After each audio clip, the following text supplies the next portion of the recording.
ಇನ್ನು ಮುಂದೆ ನಿಮ್ಮ ನೆಚ್ಚಿನ ಧಾರಾವಾಹಿಗಳ ಫುಲ್ ಎಪಿಸೋಡ್ಗಳು ಸನ್ ನೆಕ್ಸ್ಟ್ ಆಪ್ನಲ್ಲಿ ಮಾತ್ರ.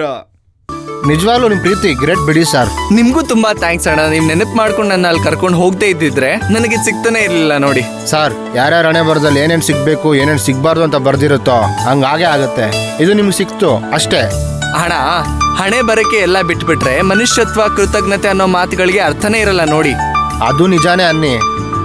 ನಾನು ಆಟೋಲ್ಲಿ ಎಷ್ಟೋ ಲವರ್ಸ್ನ ಸಿನಿಮಾ ಪಾರ್ಕು ಅಂತ ಕರ್ಕೊಂಡು ಹೋಗಿದ್ದೀನಿ. ಫಸ್ಟ್ ಟೈಮ್ ನಿಮ್ಮಂಥ ಲವರ್ನ ನೋಡಿರೋದು. ನಿಮ್ಮ ಹುಡುಗಿ ಅಂದ್ರೆ ಅಷ್ಟೊಂದು ಇಷ್ಟನಾ ಸರ್? ಬರೀ ಇಷ್ಟ ಅಲ್ಲ, ಪ್ರಾಣ. ಏನ್ ಸರ್, ಒಂದು 10 ವರ್ಷದ ಪ್ರೀತಿನ ನಿಮ್ದು?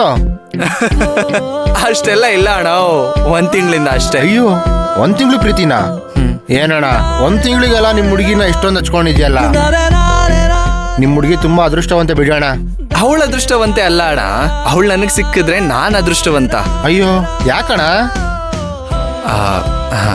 ನಾನಿನ್ನ ಅವಳ ಹತ್ರ ನನ್ನ ಪ್ರೀತಿನ ಹೇಳ್ಕೊಂಡಿಲ್ಲ. ಅಯ್ಯೋ ನಿಮ್ಮ, ಯಾಕೆ ಸರ್, ಏನಾಯ್ತು? ನೋಡಕ್ ಇಷ್ಟೊಂದು ಚೆನ್ನಾಗಿದ್ದೀರಾ, ಹೇಳಕ್ಕಾಗಲ್ವಾ? ಅದಕ್ಕಿನ್ನೂ ಸರಿಯಾದ ಟೈಮ್ ಕೂಡ ಬಂದಿಲ್ಲ. ಟೈಮ್ ಬರುತ್ತೆ ಅಂತ ಕಾಯ್ತಾ ಕುಂತ್ರೆ ಕಷ್ಟ ಸರ್. ಈ ಬೆಂಗಳೂರಲ್ಲಿ ಸೈಟು, ಹೆಣ್ಮಕ್ಳು ಆಲ್ಟು ಎರಡೂ ಜಾಸ್ತಿ ದಿನ ಖಾಲಿ ಇರಲ್ಲ.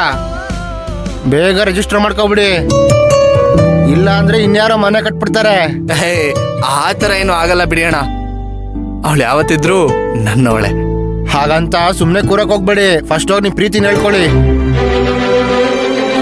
ಅಣ್ಣ, ಹೆಣ್ಮಕ್ಳು ಮನ್ಸು ಇವತ್ತಿದ್ದಂಗೆ ನಾಳೆ ಇರೋದಿಲ್ಲ, ನಗ್ನಾಗ್ತಾನೆ ರಿಜೆಕ್ಟ್ ಮಾಡ್ಬಿಡ್ತಾರೆ. ನನ್ ದುರಾದೃಷ್ಟಕ್ಕೆ ಆತರ ಆದ್ರೆ ಅವಳಿಂದ ನಾನು ದೂರ ನಿಂತ್ಕೊಂಡು ಅವಳು ಖುಷಿಯಾಗಿರ್ಲಿ ಅಂತ ಹರಿಸ್ತೀನಿ ಹೊರತು ಯಾವತ್ತೂ ನನ್ನೇ ಪ್ರೀತಿ ಮಾಡು ಅಂತ ನಾನು ಕಾಟ ಕೊಡಕ್ ಹೋಗಲ್ಲ.